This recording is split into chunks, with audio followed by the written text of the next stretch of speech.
How's it, everyone, and welcome. And I'm super chuffed to have you join me on what's going to be an amazing trip, I promise. We're jumping right into the middle of my home country, South Africa. But we're not just going to the famous places you see on postcards. Oh no, we're going to places most people don't know about, finding the secret spots that have some of the country's most beautiful and often forgotten treasures. It's like getting a special ticket to see Mother Nature's best art, where the best things aren't always where all the people are. Now, I love Cape Town, hey, I really do. And a safari, yeah, it's famous for a good reason, but there's so much more to South Africa, like a colourful blanket made with all sorts of different lands, amazing people and cool things to do that really need to be shown off. I get really excited thinking about showing these places to you, places that have wowed me with how beautiful they are and the amazing stories they have. These are the places that make you stop, take a deep breath and just enjoy everything, reminding you how big and wonderful our world really is. So get ready, or better yet, put on your comfiest walking shoes, because we're about to go on an adventure to find 10 secret spots that will show you a whole new side of South Africa. We're talking about old mountains, magical forests, beaches that almost sing to you, and stories from long ago that you can almost hear in the wind. If you want ideas for travel that are not in the usual books, you're in the right spot. Let's go find the real heart of South Africa together. Our first stop is the amazing Cederberg Mountains. It feels like you're on another planet, or maybe like you've gone back in time. Picture a place shaped over thousands of years, with huge sandstone rocks standing like old guards, painted orange, red and yellow by the African sun. It's a wild place that's rough, really big, and just pulls you in. You can walk for days here and feel like you're the only one around, with just the quiet mountains and the sound of the wind in the fynbos plants. It's a place that makes you feel small because it's so big and wild and beautiful. But the Cederberg isn't just about cool rocks, it's also like an outdoor art gallery, with some of the most important sand rock paintings in southern Africa. These paintings, some are thousands of years old, are very fine and detailed. They give you a special look into how the Sand people, the first people who lived here, saw the world and lived their lives. Finding these paintings, often hidden in caves or under big rocks, feels like finding a very special secret. It really shows how people have been connected to this old land for a very long time, way before any books or tourist paths were here. Next up, we're off to the wild coast, to a famous place called Coffee Bay. Now, don't worry about the name, you can get a good coffee, but the real special thing here is a mix of beautiful nature and the really relaxed Xhosa way of life. Picture this, green hills that look like they roll right into the bright blue Indian Ocean, with traditional round houses called rondavuls, painted in bright colours. The coast is wild and rough, with big cliffs, hidden beaches, and the famous hole in the wall. A giant rock standing in the sea with a big hole cut through it by the waves. It's the kind of place where time just slows right down and you can just relax and be yourself. The feeling in Coffee Bay is great. Everyone catches it. It's a place where travelers hang out with local people. You hear lots of laughing and stories. And life just goes with the flow of the sea and the sun. You can walk along amazing paths by the sea, learn to surf on waves that are pretty easy to ride, or just sit and watch the cows eating grass on the beaches. Yeah, cows on the beach. It really happens here. It's a community where people really know their history and love their land. You get a real true taste of life in the South African countryside, and the beauty here is not just the amazing views, but the people too. Get ready to be amazed as we go inland to the Golden Gate Highlands National Park. It's tucked into the gentle hills at the bottom of the Maloti Mountains. The park gets its name from the bright gold, yellow and orange colours that the setting sun paints on its amazing sandstone cliffs, especially a big rock called the Brandwag Buttress. It's like watching nature paint with melted gold every evening. The land here has wide, open fields of grass, cool rock shapes, and a feeling of so much space that it really clears your head. Gap 2. It's a special place high up with fresh clean air and views that go on forever. This park isn't just about pretty sunsets though. It's a safe home for animals like black wildebeest, eland, blesbok, oribi, springbok and the rare bearded vulture. You can explore by walking on lots of clearly marked paths, go horse riding across the flatlands, or just take a drive to see the views and stop at spots that will take your breath away. The rocks are interesting too, with layers that tell a story from millions of years ago. It's a place that feels both very old and full of life. It's a peaceful getaway where you can see the quiet but amazing beauty of the Highveld. Our next stop is Hogsback, a place covered in mist and magic, hidden high up in the Amathol Mountains. Going into Hogsback feels like walking into a magical land. It's famous for its old natural forests full of huge yellowwood trees, paths covered in moss, and the sound of waterfalls everywhere. There's a real feeling of mystery here, a feeling that fairy tales could happen among the twisted tree roots and sunny spots in the forest. It's not surprising that many people think these forests gave J.R.R. Tolkien the idea for Mirkwood in The Lord of the Rings, because his family used to visit here. Hogsback is a special place for people looking for peace, new ideas, and to feel close to nature. You can walk for hours on forest paths, finding hidden waterfalls like the Madonna and Child or the Swallowtail. The air is fresh and smells like wet soil and wildflowers.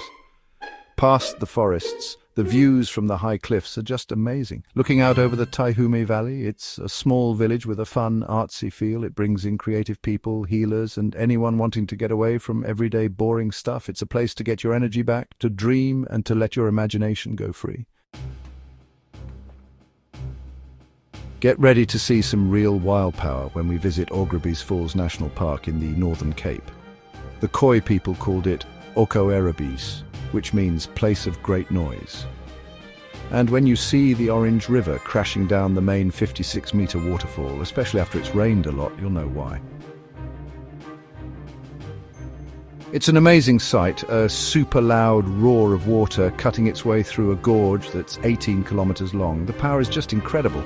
It sends big clouds of water spray high up, often making rainbows that dance in the mist. But Augrabies is more than just the waterfall. The land around it is strangely beautiful, almost like the moon, with cool rock shapes, quiver trees standing like guards, and lots of tough desert animals that manage to live there. You might see klipspringers jumping easily on the rocks, giraffes eating thorns from acacia trees, or colourful lizards warming up in the sun. There are a few lookout spots where you can see the falls and the gorge from different angles, and walking paths let you explore this dry but interesting place.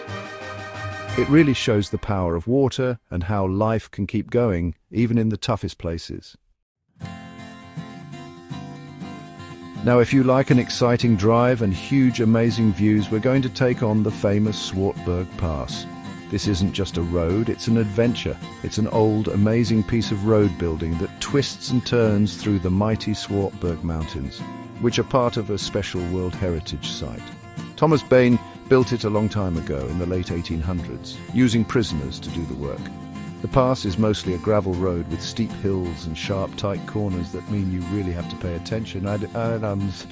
But wow, it's worth it. The views are just incredible. As you go up or down, every corner shows you a new view that's even more amazing than the one before. You'll see huge rock walls that have been bent and twisted by old earth movements, deep valleys and wide views stretching over the Klein and Groot Karoo areas. The plants are special too, with tough fynbos plants growing on the rocky hillsides. There are lots of places to stop your car, take a breather, and just look at how wild and rough and beautiful it is.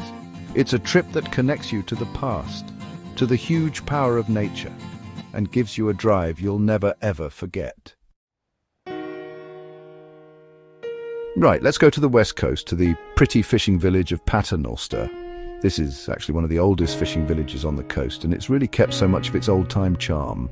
Just picture little white fishermen's houses, often with bright blue window shutters, all along a beautiful windy bay. The name Paternoster actually means Our Father in Latin.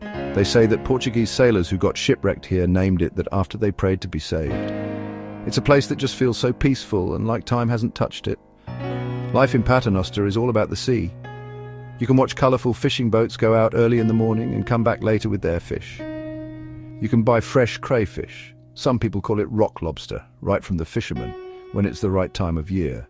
And you can take long walks on the clean, beautiful beach, where you might even see dolphins or whales far out in the water. The village is also becoming a popular spot for food lovers, with some really amazing restaurants serving the freshest seafood you can think of. It's really a place to relax, breathe in that salty air, enjoy the simple things, and get a real feel for the true slow way of life on the Cape West Coast. Get ready for your mouth to hang open when we explore the Blyde River Canyon. It's one of the biggest canyons in the world, and you could say it's the greenest too. This is a natural wonder that's really, really big, and it's part of the Panorama Route in Mpumalanga. The canyon is over 25 kilometers long and on average about 750 meters deep. Unlike the dry Grand Canyon in America, Blyde River Canyon is full of green plants and trees, with tropical-like plants growing on its steep cliffs and deep drops. The views are just mind-blowing. They make you feel so tiny when you see how huge and amazing it is. Some of the most famous viewpoints are the three rondavels, which look like giant traditional round huts.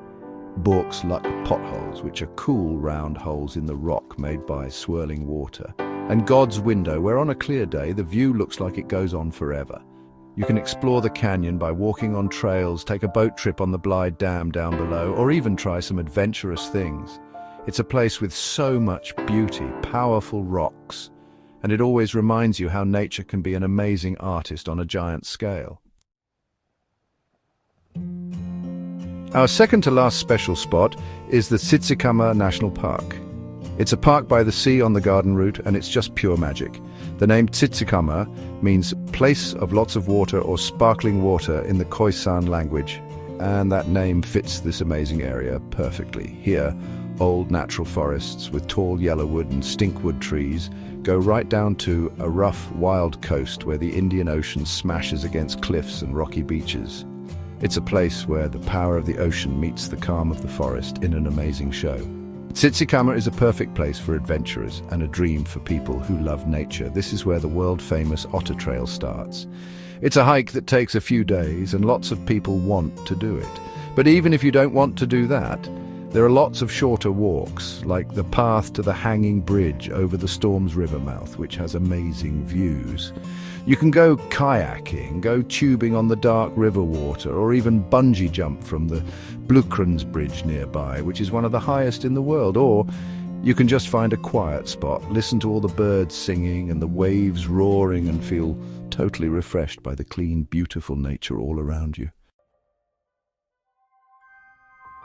Our last secret spot takes us to the very north of South Africa, to Mapungubwe National Park. It's a special World Heritage Site that's super important for its history and nature. This is where the Limpopo and Shashe rivers come together. It's a land with baobab trees, sandstone rocks, and lots of different kinds of animals. But Mapungubwe is most famous because it was where an old African kingdom was strong and successful between the years 1075 and 1220 AD, long before people from Europe came. It was a clever society, the first local kingdom in southern Africa. They traded gold and ivory with other places in the world. Exploring Mapungubwe Hill, where the king and queen's family lived, feels like going back to a time long forgotten. Scientists who study old things have dug up amazing objects here, like the famous golden rhino. The visitor centre there does a great job of making this history easy to understand and exciting. Besides the old stuff, the park has beautiful views, great chances to see animals, including the big five, but it can be tricky to spot them, and amazing birds. It's a place that tells stories of old peoples, huge wild areas, and the strong spirit of Africa. It's a deep and interesting way to end our trip. And there you go. 10 amazing, not-so-famous travel spots spread all over the beautiful country of South Africa. From the old art in the Cederberg to the kingly stories of Mapungubwe, I hope this trip has shown you all the different kinds of amazing beauty that's waiting to be found, away from the usual tourist paths. These are places that don't just have beautiful views, but also deep links to history, people's ways of life, and the wild heart of Africa. They're the kind of places you remember for a long, long time, even after you're back home. So, when you plan your next trip, or even if you're just dreaming about traveling one day, I really hope you'll think about adding these secret, amazing places to your South African wish list. Each one has its own special story, a different taste of this amazing country, and things to do that will help you understand what South Africa is really like. It's about more than just seeing places, it's about really getting into it, feeling connected and letting the trip change you a little. Thank you so much for joining me on this adventure. It's been really great to share these special places with you. Now, I'd love to hear from you. Are there any secret spots in South Africa or anywhere else in the world that you think more people should know about? Put your ideas and thoughts in the comments below. Let's keep finding new things. Until next time, travel safe, be curious when you explore, and keep looking for the magic.